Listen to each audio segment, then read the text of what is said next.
હું છું તૃપ્તિ ફૂડ સિવાય ચેનલ પર આપ સૌનું દિલથી સ્વાગત છે મિત્રો। આજે આપણે એવા કઠોળનું શાક બનાવવાના છે કે જે કઠોળ ખાઈને તમે તમારા શરીરને આમ એકદમ મજબૂત બનાવી શકો છો। લોખંડ જેવો મજબૂત આ કઠોળ તમારું શરીર બનાવી શકે છે।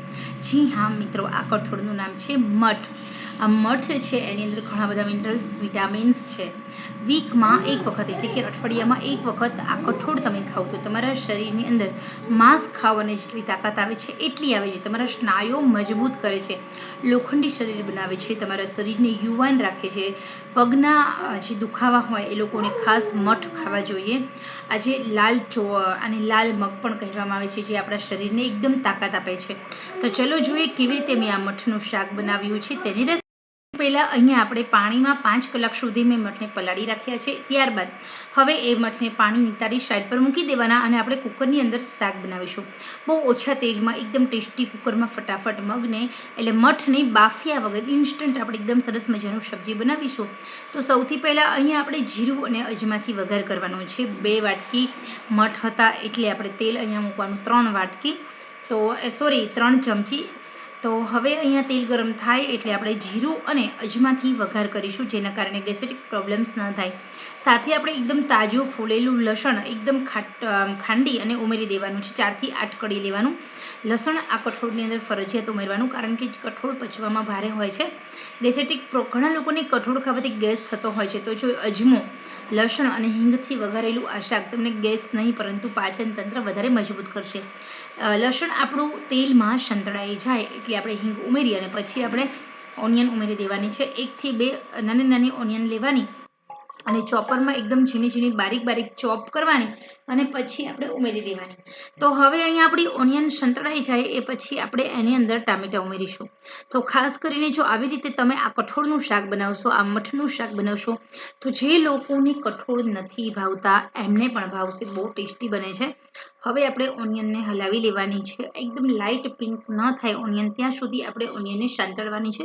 ટૂંકમાં ઓનિયનની અંદર એટલે કે ડુંગળીની અંદર રહેલો જે પાણીનો ભાગ છે તે બળી જવો જોઈએ, એટલે એનો ટેસ્ટ વધારે સારો આવે છે। હવે આપણે એમાં 1 થી 2 મરચાં ઉમેરી દેવાના છે। મરચાં ઉમેર્યા અને એ પછી આપણે એમાં ટામેટાં ઉમેરી દેવાના છે। ટામેટાને પણ એકદમ બારીક ઝીણા ચોપ કરવાના છે, જેના કારણે આપણું એકદમ મસ્ત મજાનું આ શાક બનીને રેડી થઈ જાય।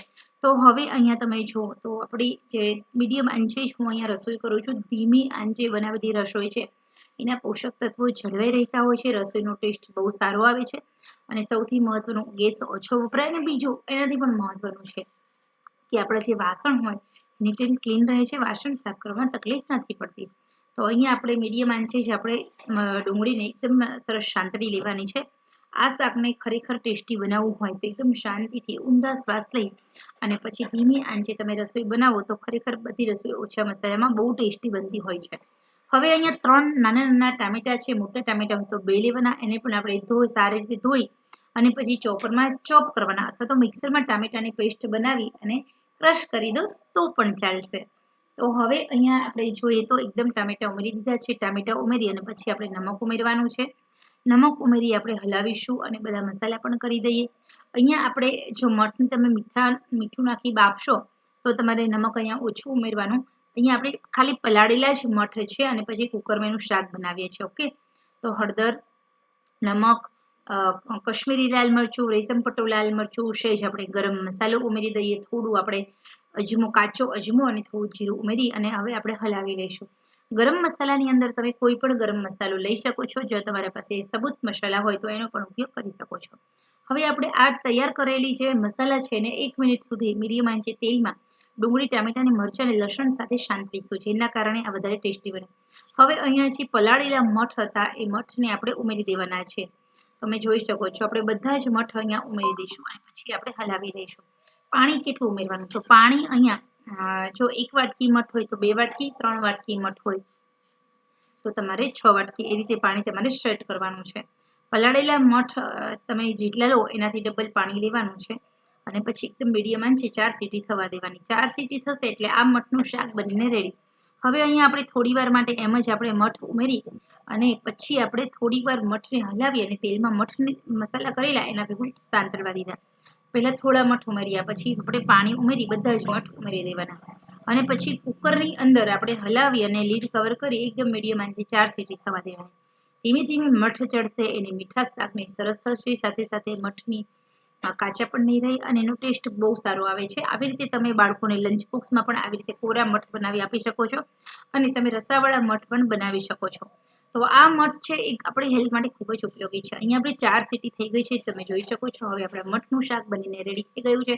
આ શાક ખાસ કરીને ભાત સાથે, પુલાવ સાથે, રોટી સાથે, પૂરી અને પરાઠા સાથે બહુ સરસ લાગે છે. તો ખરેખર આપ સૌને જો આ મઠના શાકની રેસીપી પસંદ આવી હોય તો એકવાર ચોક્કસ બનાવજો. નાના મોટા સૌ કોઈને પસંદ આવશે. એનો ટેસ્ટ એવો છે, સાથે પોષક તત્વોનો ખજાનો છે. તો જે લોકોની સ્નાયુ નબળા છે, પગ દુખે છે, એ લોકોને ખાસ આ શાક ખાવું જોઈએ.